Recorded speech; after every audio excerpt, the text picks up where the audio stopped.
नमस्कार, नमो नारायण। आज गीता के 14वें दिन में हम ये गीता दैनंदिनी में प्रवेश कर चुके हैं और श्लोक होगा 26वां और 27वां। 26 और 27वें श्लोक को पहले सस्वरा पाठ करते हैं, थोड़ा सा प्रयास करेंगे, अच्छे से सुनेंगे तो बहुत आसान है। पाठ प्रारंभ करते हैं। तत्रापश्यत् स्थितान् पार्थ पितॄन् पितामहान् आचार्यान् मातुलान् भ्रात्रान् पुत्रान् पौत्रान् सखींस्तथा श्वशुरान् सुहृदश्चैव सेनयोरुभयोरपि तान् समीक्ष्य कौन्तेय सर्वान् बन्धूनवस्थितान्। अर्थात वहां कुरुक्षेत्र के मैदान में अर्जुन ने दोनों ही सेनाओं में स्थित हुए अपने चाचाओं, दादाओं, आचार्यों, मामाओं, भाइयों, पुत्रों, पौत्रों, मित्रों, ससुरों और सुहृदों को देखा। फिर से मैं एक बार कहता हूं, कितनों को देखा? श्लोक पर लेना। श्लोक में सारे संबंध आ गए, संस्कृत में आए। बड़ा हर संबंध को संस्कृत में कहा गया है, ध्यान देकर समझोगे तो समझोगे। तत्र पश्यत स्थितान पार्थ पितॄन् पितामहान् आचार्यान् मातुलान् भ्रात्रान् पुत्रान् पौत्रान् सखींस तथा। वहां कुरुक्षेत्र के मैदान में अर्जुन ने दोनों ही सेनाओं में स्थित हुए चाचाओं, दादाओं, आचार्यों, मामाओं, भाइयों, पुत्रों, पौत्रों, मित्रों, ससुरों तथा सुहृदों को देखा। फिर देखे क्या किया? इस प्रकार स्थित उन सब बंधु बांधवों को देखकर अत्यंत कृपा और करुणा से अभिभूत हुआ कौन्तेय, कुंती पुत्र, शोक करता हुआ बोला। शोक करता हुआ जो बोलेगा वो तो हम कल पढ़ेंगे, लेकिन इसकी भूमिका समझ लो।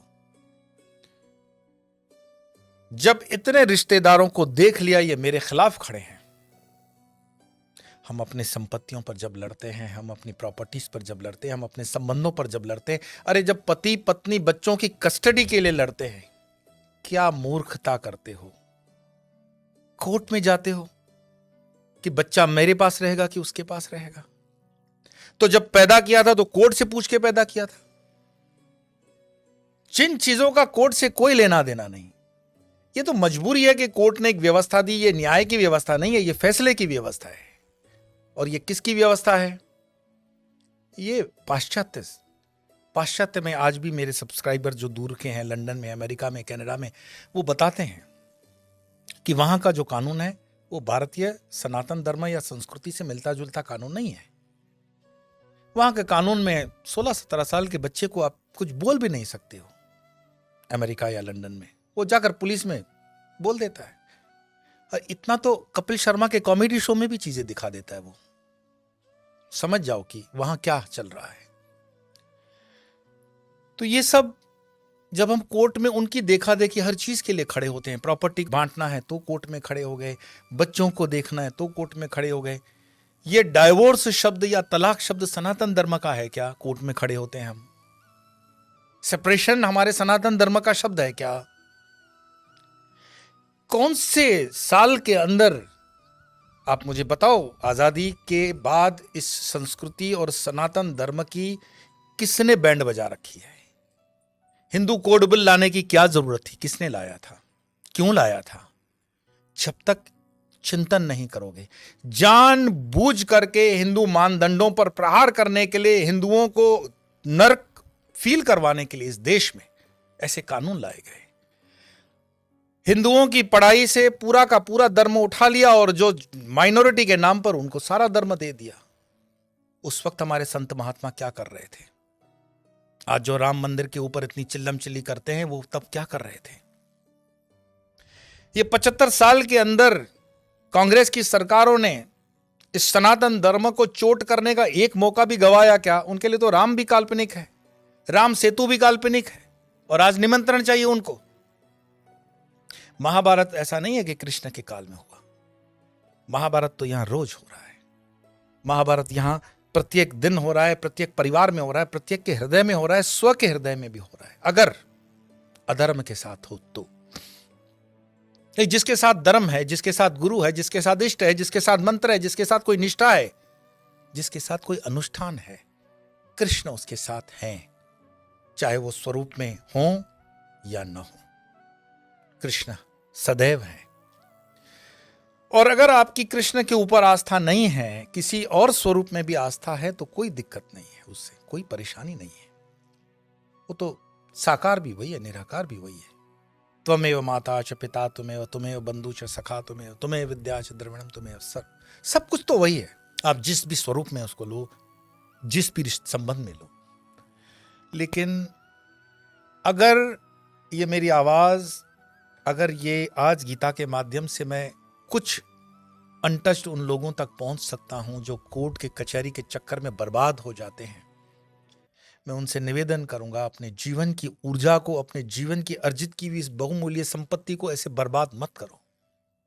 कोर्ट के पास दूसरे काम है, करने दो उनको। परिवारों के मैटर को कोर्ट में ले जाते हो, और 2-4 समझदार लोगों को बिठाओ, अपने परिवार के लोगों को बिठा करके उसका समाधान कर लो, हो जाता है। यह महाभारत टल सकती थी अगर घर के उन बुजुर्गों ने, घर के उन बड़ों ने विवेक का उपयोग किया होता। धृतराष्ट्र विवेक उपयोग नहीं कर पाया। अब ये विधि का विधान और वो सब, उस बात में हम नहीं जाएंगे। अगर धृतराष्ट्र ने विवेक का उपयोग किया होता, एक बार उसको यही तो कहना था कि बेटा इनफ, इतना भी बुरा मत करो कि विनाश हो जाए।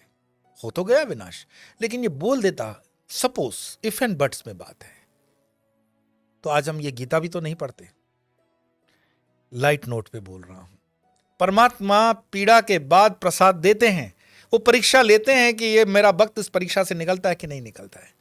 महाभारत का युद्ध बहुत ही संहारक युद्ध है, लेकिन उसका अमृत तो गीता है, और इस गीता से जीवन प्राप्त होता है, अमृत प्राप्त होता है। इस गीता से हमें जो ज्ञान प्राप्त होता है, मैं कहता हूं गीता के ऊपर कोई भी मुझे ग्रंथ नहीं दिखता। वेदों की अलग बात है। गीता को जितना हम पढ़ते हैं, जितना समझने का प्रयास करते हैं, अलग अलग कमेंट्रीज पढ़ता हूं, श्लोक पढ़ता हूं, बाव विभोर, आप इसमें प्रवेश तो करो। प्रवेश करना ही पड़ेगा, क्योंकि जीवन के युद्ध भूमि पे भी हमारी स्थिति अर्जुन से कोई बेहतर नहीं है। और ऐसा भी नहीं है कि हमारे जीवन में कृष्ण नहीं है, कृष्ण हैं, लेकिन हम उनको पुकार नहीं पाते। वो आर्तनाद से जो पुकार होनी चाहिए ना, कि हे मेरे केशव, हे मेरे यादव, हे मेरे सखेती, कहाँ हो? किसी भी भाव से, भक्त वाला भाव करो, सखा वाला भाव करो, पिता का भाव करो, पुत्र का भाव करो, प्रेमी का भाव करो, कोई भी भावना, भाव का मतलब भावना, कोई भी भावना करो। कृष्ण थे, हैं और रहेंगे। सिर्फ कृष्ण ही रहेंगे, बाकी सब असत्य है, कृष्ण ही सत्य है। इस चीज को अगर हम एक बार स्वीकार कर लें और अपने आप को उनके हवाले कर दें, उनको निर्णय करने दें कि प्रभु सकली तुम्हारी इच्छा, तुम्हारी इच्छा पूर्ण हो। करने वाले भी तुम हो, धरने वाले भी तुम हो, बचाने वाले भी तुम हो, मारने वाले भी तुम हो। जो हुआ वो अच्छा, जो हो रहा है अच्छा, जो होगा वो अच्छा। वो है ना गीता में, वो प्रिंट करके लोग बांटते हैं, मैं क्या लाए थे, क्या ले जाओगे, सब तो यहीं रहेगा। बहुत ज्ञान की बातें ऐसे प्रिंट छपती है, 25-25 पैसे में वो पेपर देता है, लेकिन वो सिर्फ प्रिंट हुआ 25 पैसे का ज्ञान इधर तक ही रह जाता है, इधर नहीं उतरता। उसको इधर उतारो, यहां उतारो, उसको जीवन में, आचरण में उतारो। कुछ चंद रुपयों के लिए ये भाइयों की लड़ाई, जो ये एक दूसरे की मारकाट कर रहे हैं, वही तो रिश्ते हैं। आज भी तो वही रिश्ते हैं, चाचा, दादा, आचार्य, मामा, भाई, पुत्र, पौत्र, मित्र, ससुर, सब तो वही है। कोई बदला है सीन? कुछ भी नहीं बदला। आपका निवेदन रहता है कि अंत भी मैं ऐसे करूं कि जिससे वो ससुरा हो जाए। तो आइए दोनों श्लोकों का एक बार थोड़ा सा स्पीड वाला पाठ कर लेते हैं। तत्र पश्य स्थितान् पार्थ पितृनथ पितामहान् आचार्यान् मातुलान् भ्रात्रान् पुत्रान् पौत्रान् सखींस्तथा श्वशुरान् सुहृदश्चैव सेनयोरुभयोरपि तान् समीक्ष्य स कौन्तेय सर्वान् बन्धूनवस्थितान्। मुझे उम्मीद है आप जो होमवर्क है उसको ठीक से करते होंगे, थोड़ा थोड़ा गीता में प्रवेश करोगे, सुनोगे, सुनाओगे, आगे बढ़ाओगे।